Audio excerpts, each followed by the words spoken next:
This short video explains the information contained in the Cooperators page of the Hermit's Peak Calf Canyon Watershed Response and Recovery Hub site.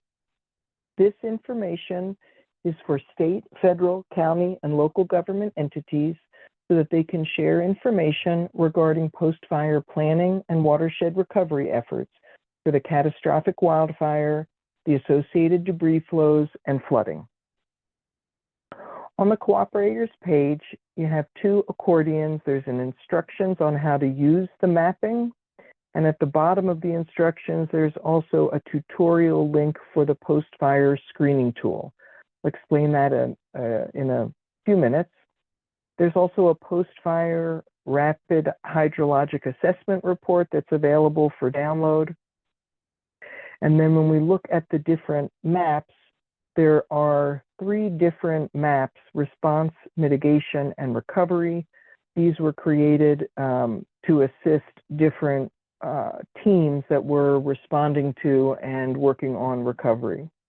There's slight differences between the maps, but the setup is the same. You've got your legend, layers, data icon tool to add measurements, and then there's also an opportunity to add for Mora County or San Miguel County, uploading flood risk data points, which are the activities on the ground that are being conducted. You'll see those are from red to green, 0 to 100% complete. The layers that are included in all 3 maps are all the photo points, these flood risk data points for both Mora County and San Miguel County. You've got flood data included. You've also got rain gauge information and stream gauge information. This is unique only to this response map. The 100-year or 1% chance floodplain as modeled by the Army Corps post-fire, that's included on all of the maps. This burn severity is also included in all of the maps. And also unique to this response map is the local storm reports and the weather advisory layers. So this response map, they take a very long time to load. So for the mitigation map, I've already loaded it on a different screen. And again, for the mitigation map, you have the similar layers that we just described, but what is in addition is this current incidence and wildfire perimeters for historic. There's very similar layers at this point in time between the mitigation map and the recovery map. And again, it takes several minutes for these maps to load. So I had done the loading a few minutes prior. The next tab in the mapping tools is this screening tool, where you can use this information.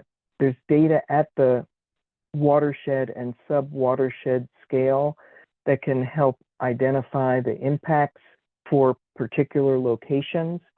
And there's this splash screen that gives some general instructions, but there's also a tutorial video.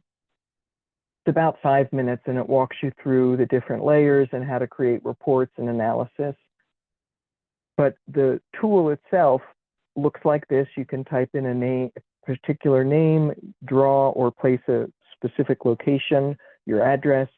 You can create a buffer, miles, feet, kilometers, and type that in, and you'll see that show up on the map, and you can turn on and off these different layers, and the resulting report will explain the number of acres within the area analyzed.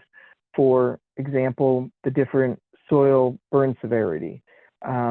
It also has slope and aspect, and will generate reports on both upland and riparian mitigation and restoration techniques.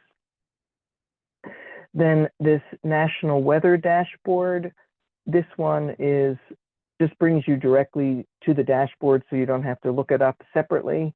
This one loads pretty quickly. If we go back to the main Cooperators page, below the mapping, there are a few additional items of interest. The Wildfire Recovery Steering Committee, they received a report from Aragon National Labs on their watershed analysis that evaluates erosion and sediment deposits from the burn scar. And you can download the presentation and information that was presented. There is this unified recovery calendar. This does require separate access. There's a programmatic environmental assessment for watershed resiliency and post-wildfire treatments. You can download the programmatic environmental assessment. You can also download a video, it's 19, 20 minutes, that talks about the planning process used for that programmatic environmental assessment. And then there's also 4 different surveys or forms that can be filled out in order to add data to the mapping. One is a photo impact viewer. It geolocates specific photo locations throughout the burn scar area. There's a damaged structures form, again, with geolocating. And then for county-specific flood risk data, there's these two different forms, where this is the forms that are used to identify where on-the-ground projects are being completed, and that's the green for red for 0% and green for 100% complete that we saw on the maps. There's one other tab that we wanted to show you, and that is the data download tab. If you do have access to the Cooperators page, you also have access to this data download. You can click on any of these topics and download data directly through this hub site. But then there's also third-party data that cannot be hosted on the hub site. So you would need to go directly to these areas for the source information. So if you do scroll to the bottom of the Cooperators page, you have contact information for the New Mexico Forest and Watershed Restoration Institute. If you have questions about the hub site or if you need additional access, please use this email address. And we hope that this video has been helpful. Thank you.